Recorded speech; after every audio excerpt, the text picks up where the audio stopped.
हमारे साथ रियासत अली आज़ाद साहब सदर इस्लामाबाद हाई कोर्ट बार के, उमैर नियाज़ी साहब हैं रहनुमा पाकिस्तान तहरीक इंसाफ के, और डॉक्टर तारिक फजल चौधरी साहब हैं रहनुमा PMLN से। सबको खुशामदीद कहता हूँ। रियासत साहब, आप पहले तो कानून की मार मारें, ये बताएं पहले कि जनरल फैज़ का ट्रायल मिलिट्री कोर्ट में होगा या खुली अदालत में होगा? बिस्मिल्लाहिर्रहमानिर्रहीम। सबसे पहले तो ये बात है कि जो आर्मी एक्ट है 1952 वो स्पेशल लॉ है। तो जहाँ पे स्पेशल लॉ हो और जनरल लॉ हो तो दोनों में अगर सामने आमने उनका वो आ जाए तो उसमें जो प्रिवेल करना होता है वो स्पेशल लॉ प्रिवेल करता है। तो स्पेशल लॉ के अंदर जो आर्मी एक्ट जनरल फैज़ के 1952 ऊपर आर्मी एक्ट का इतलाक होगा? यस, मिलिट्री कोर्ट में ट्रायल जी होगा? यही कानून है या कोई खिलाफवर्जी यही हो रही है? कानून है।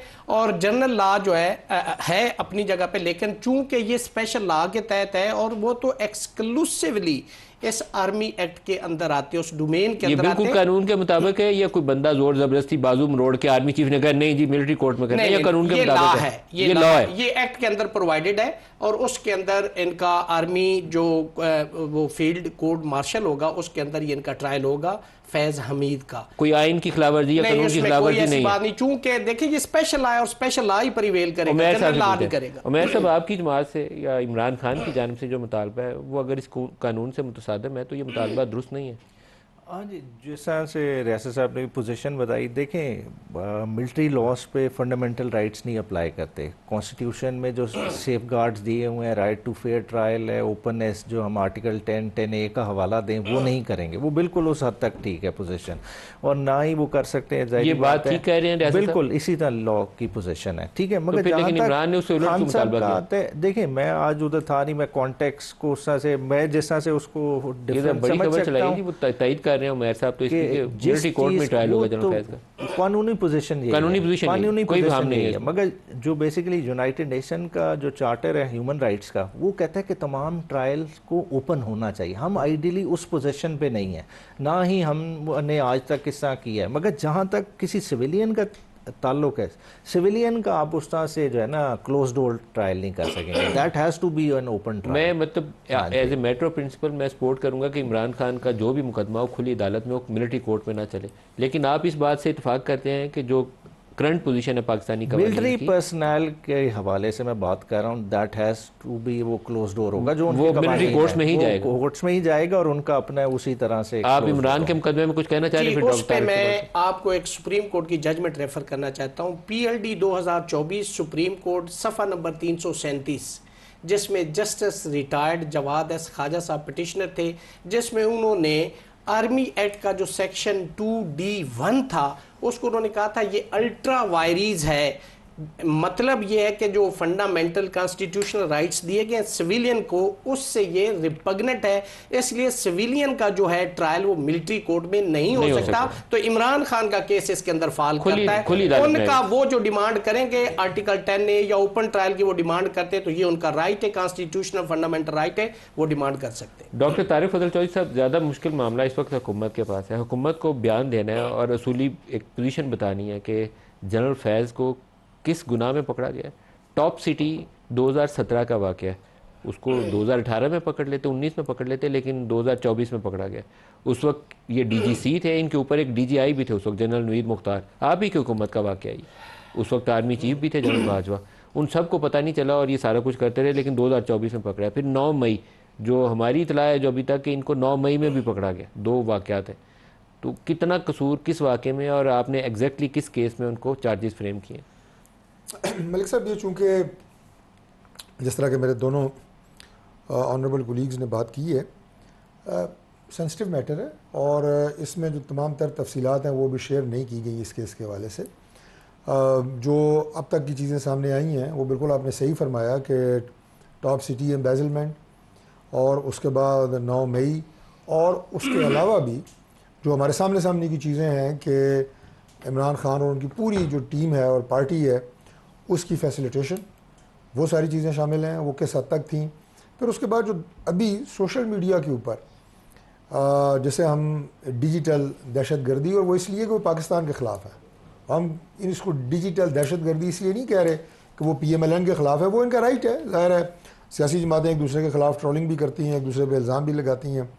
गो ये इस काम में, वैसे बैरिस्टर साहब नाराज़ ना हो तो PhD हैं और इन्हें कोई पहुँच नहीं सकता, ये कमाल महारत है इन्हें झूठे इल्ज़ाम लगाने की, फॉल्स न्यूज़। और अब जो ये नेटवर्क है, ये मैं मालूमात की बुनियाद पे आपको ये बात बता रहा हूँ कि पाकिस्तान में कम और पाकिस्तान से बाहर लोग बैठे क्या हुए। मालूमात क्या है, थोड़ी रोशनी डालिए ना। आप नेटवर्क ऐसे कहते हैं, कोई रॉ का नेटवर्क उमर नियाज़ी साहब की पार्टी चला रही है, थोड़ा हाथ रौला रख के बताइएगा। रॉ का नेटवर्क देखें, जो मैं कह रहा हूँ ना कि सियासी जमातें, रऊफ हसन जब पकड़ा गया है ना, तो उसके बाद हमें पता चला है वो कंप्यूटर से ऐसे राज मिले हैं जिससे पूरी कहानी मिल गई है कि जनरल फैज़ कॉल करते थे, वो मैसेज यहाँ आता था, यहाँ से वो कौन सी अडियाला जेल है जी, अडियाला जेल का डिप्टी सुप्रीडेंट था, उसके पास एक पुराने ज़माने का फ़ोन था, वो जाके इमरान के कान पे लगाता था और वहाँ से कहानी सेट हो जाती थी। ये देखिए इस तरह के नेटवर्क से मैं अभी आपको कहते हैं, मैं पूरी तफसील बताता हूँ। मैं जिस कैनवस की बात कर रहा हूँ वो इस तरह के नेटवर्क से नहीं चलता जो आप बात बता रहे हैं। अच्छा। वो कोई एक लिंक होगा जो भी होगा, लेकिन बहरहाल जिस तरह एक मुनज़्ज़म कैंपेन इस नेटवर्क पे इदारों के खिलाफ बात दरमियान में गोल करके आगे चलाई जा रही है, वो भी एक फैक्टर है कि वो कौन से लोग हैं, ये पूरी टीमें कौन सी हैं, और ये आप मुझे ये बताएं कि उसका नुकसान किसको हो रहा है। सियासी मामले तो ऊपर नीचे आती रहती है ना, कभी एक पाकिस्तान को नुकसान हो रहा है, तो ये चीज़ें देखने वाली हैं। और इसमें फिर जनरल फैज़ का क्या किरदार रहा है, वो सारी चीज़ें सामने। क्या आर्मी के खिलाफ जो कैंपेन थी सोशल मीडिया पे, उसमें जनरल फैज़ का रोल है? मलिक साहब अभी तो ये कबल वक्त है कि मैं इसका बाद मेरे टॉक शो में आपके साथ, आपने कहा ना आपको पूरा नेटवर्क का पता चल गया, आपको पूरी इन्फॉर्मेशन है, तो आप बताएं। पता है कि जो ये कैंपेन की जा रही है पाकिस्तान में और पाकिस्तान से बाहर, पाकिस्तान के बाहर ज़्यादा लोग बैठे कहाँ हैं। से? मतलब उसमें अमेरिका है, उसमें बरतानिया है, उसमें और बहुत सारे ऐसे ममालिक और वो हैं। क्या पीटीआई की सोशल मीडिया टीम में अक्सरियत अमेर साहब आप ये काम करते हैं यार पार्ट टाइम से? देखें, पर्सन को क्रिटिसाइज़ करना, देखें हम इदारे के क्रिटिसिज्म की तरफ लेके जा रहे हैं, कह रहे हैं कि पाकिस्तान का नुकसान, उस तरह की बातें करें। देखें, पर्सन को लोग क्रिटिसाइज़ पास में भी करते रहे हैं, इनकी तरफ से भी इंस्टेंसेस मौजूद हैं, खान साहब ने भी किसी स्टेज पे लोगों को किया होगा।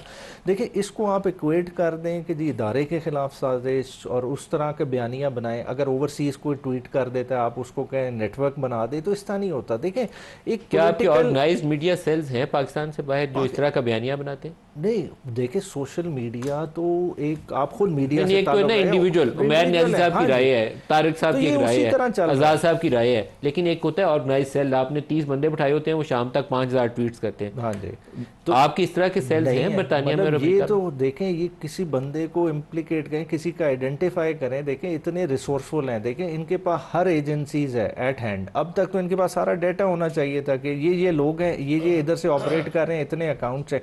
देखें, फर्जी तो डाटा होता है तो इंटरनेट को बंद करते हैं, अब इंटरनेट बंद करके उसके अंदर से निकाल रहे हैं डाटा नहीं। और वो देखें पहले क्या किया, पहले कंटेंट से स्टार्ट हुए, प्लेटफॉर्म ब्लॉक कर दिया, एक्स पूरा बैन, आज तक वो बंद है। फिर क्या, वो नहीं हल, इंटरनेट बंद कर दिया। मगर उससे नुकसान नहीं सोचे, नुकसान क्या हो रहा कि आप millions of dollar daily basis पे लूज कर रहे हैं। और वो लूज का मसला नहीं है, बात है जो कारोबार इधर से चला जाएगा। ऑर्गेनाइज कैंपेन लॉन्च करते हैं आर्मी कभी भी नहीं। देखें, इदारे के खिलाफ हो भी नहीं सकता। देखें, इंडिविजुअल लोगों की ओपिनियन की बात नहीं कर रहा, लेकिन organise campaign is very lethal. अगर कोई सेल आपका बैठ के काम कर रहा हो तो वो उसको सजा मिलनी चाहिए। पाकिस्तान की जो जियो स्ट्रेटेजिक पोजीशन है, ठीक है, हर किसी आपको पता है किसी जमाने में पीएमएलएन के ऊपर बड़ा बोझ था, जनरल बाजवा के जो इनका 2013 से 18 वाली हुकूमत थी ना, मरियम नवाज एक मीडिया सेल मेंटेन करती थी। वो तो इन्होंने खुद एडमिट किया ना, हमारे मीडिया सेल से कुछ ट्वीट्स हुई थी जिससे इनकी लड़ाई हो गई। तो organised media cell is problematic, individuals की ओपिनियन को रिस्पेक्ट करना चाहिए। तो कोई चीज भी ऑर्गेनाइज नहीं है, मीडिया सेल तो दूर की बात। रऊफ हसन साहब क्या करते थे? रऊफ हसन साहब तो इन्फॉर्मेशन सेक्रेटरी थे, ठीक है। पैसे किस चीज के देते, तनख्वाह क्यों देते? तनख्वाह किस चीज के? वो बेसिकली बेचारे सारा